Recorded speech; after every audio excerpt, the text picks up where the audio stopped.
Hi guys, it's Miss Janell, and I am here to do your Sunday story and your Sunday lesson. And as usual, I love picturing our classroom. I think that that environment, I miss that a lot, and just the feeling, the energy, the feeling that goes with the classroom. So I'm gonna imagine that I'm in the classroom and you guys are coming in, and on the board we've written the affirmation, and the affirmation is, I give my full attention to everything I do. I'm going to make sure I'm reading that exactly right. I give my full attention to everything I do. That is correct. So here's a little truth. I was going to record this last night, and I was distracted. I had too many things on my mind. We adults tend to call that multitasking. And the truth is that when we do a lot of different things, we might get them done, but they don't get our full attention. And I wanted to give y'all my full attention, so I put it off until today. And so now I am here to read your story. So we are going to gather around the rug, and we're going to take a deep breath in. We're going to smell the flower, and we're going to blow the flower. Say the affirmation again. I give my full attention. Oh, isn't that funny? I give my full attention to everything I do. You would think I should remember that. I give my full attention to everything I do. I give my full attention to everything I do. Okay, here's the story. It's called Sam Digs a Well. A long time ago, in a vast, dry desert, there was a man named Sam who lived with his pet monkey, Barnabas. Sam and Barnabas had traveled the world and had seen so many things, both strange and wonderful. Sam had never had a home to call his own, and when a generous friend gave him a house in the desert, Sam was ready to settle down. The house was small but sturdy. There was also a small barn for animals and plenty of land for a garden. There was only one thing missing that they absolutely needed out there in the dry desert. They couldn't grow a garden without it, take care of animals, or live in the house without it. They needed a well. They wouldn't survive without water. So I'm going to pause for a minute, make sure that everybody understands what a well is. And it's a hole in the ground, and usually it's like concrete, and it goes down into the ground because beneath us on the earth there is water. So we have to get to the water. So you get a well, and once you get to the water, then it stays in there, and you can take a bucket and you can get water up out of the earth. That's what a well is. Sam needed one. There wasn't one there. Sam went to see his closest neighbor, Ida, who lived a half-day journey away, to ask her about a well. Ida had lived in the desert a long time with her parrot, Rudolph. Sam was encouraged when he saw that Ida's house was surrounded by beautiful trees and her garden was full of healthy, well-watered vegetables. How do I get water out of the desert like you have here? Asked Sam. Rudolph and Barnabas sat in a tree and listened while their people talked. Ida was more than happy to help. The water is hiding deep underground. You have to dig a hole straight down a long way to get it. But once you reach the underground spring, you'll have all the water you'll need, she explained. The new friends sat in the shade while they shared a delicious salad for lunch. Then Sam and Barnabas said goodbye, promised to come back for a visit very soon. The next day, Sam had found just the right spot between the house and the garden and started working early in the morning while it was cool. Barnabas watched for a while, and then he climbed up onto the roof of the house to look around. Barnabas had soft brown fur, except on his hands and feet, which were black. He had a long tail that helped him climb and hung onto things like tree branches. He could make lots of noises, and sometimes Sam thought he could almost understand what Barnabas was saying. Barnabas suddenly screeched and then jumped down from the roof and ran across the yard. He sat in the dirt a little ways from Sam and dug with his hands. Sam stopped digging and watched the monkey. That might be a better spot, thought Sam. So he took the shovel over and started to dig a new spot. After a little while, Barnabas ran over to another spot over by the barn. Sam decided, well, he wasn't making good progress where he was, so he moved on. Then Barnabas spied a colony of busy ants, and he and Sam watched the ants build a big hill in the sand. By this time, the sun was high in the sky. It was hot. Sam thought it would be easier to dig in the shade, so he moved again. When the sun went down, Sam was very tired, but he had not seen any sign of an underground spring. Maybe we'll have a well tomorrow, Barnabas, he said sleepily as he crawled into bed.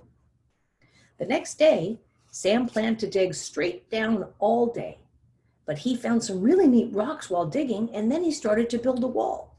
After lunch, he and Barnabas played a game of monkey tag. Later, Sam found a great place for a well right near the porch, so he started digging again there. As the sun was going down, Sam saw Rudolph fly by and land on the roof of the house where Barnabas was sitting. Ida walked into the yard a few minutes later. She looked around and said, "I came to see your new well."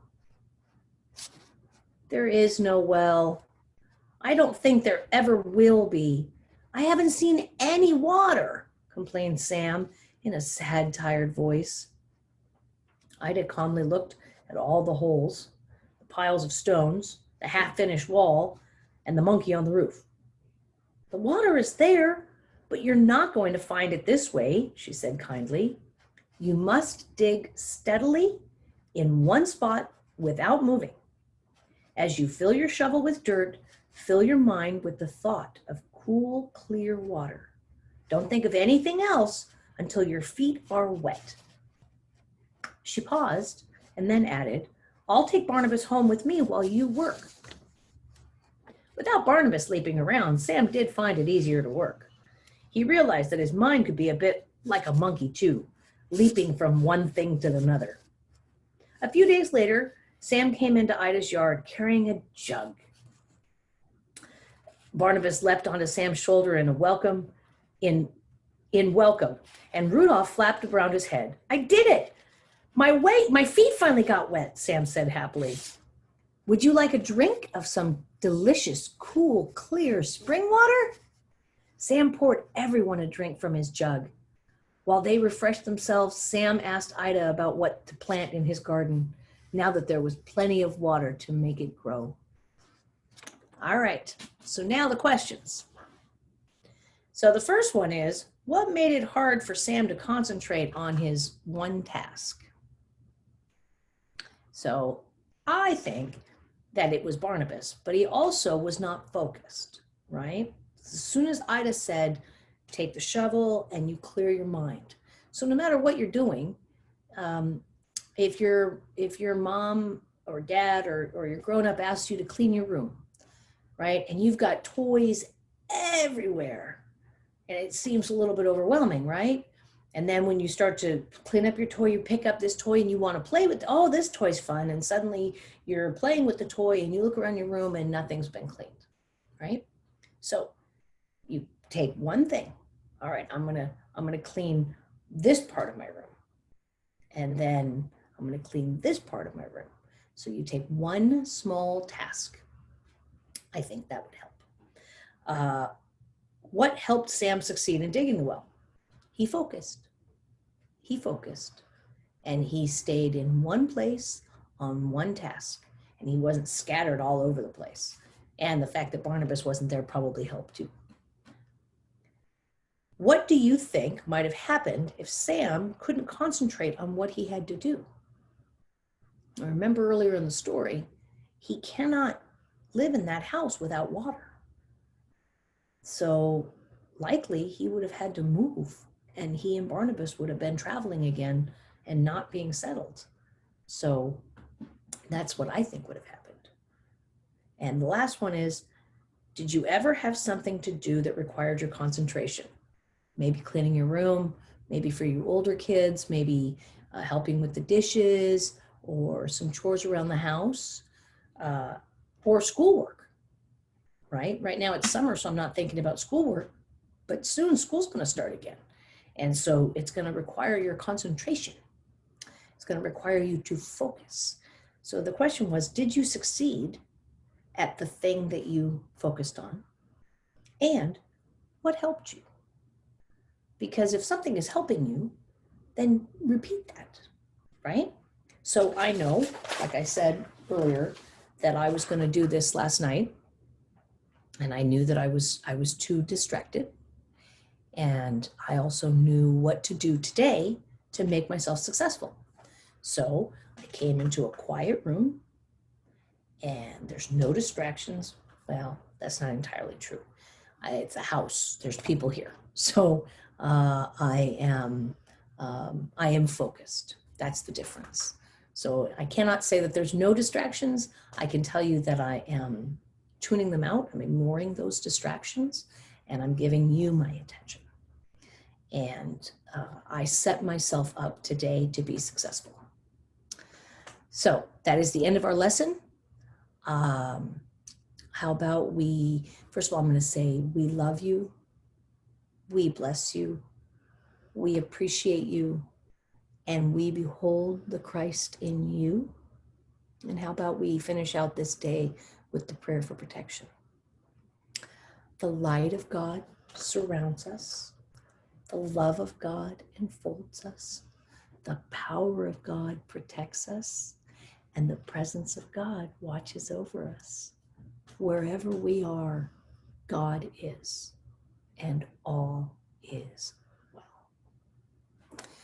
We continue to miss you. We are thinking of ways of how we can continue to connect with you, and just know that you are in our thoughts and our prayers and our hearts. And we look forward to being able to connect a little bit more, even if it's just on video. We're looking into ways to make that happen. So have a wonderful week, and take this one lesson, and find one thing this week to focus on and complete it. All right, guys, we love you, and we'll see you soon. Bye-bye.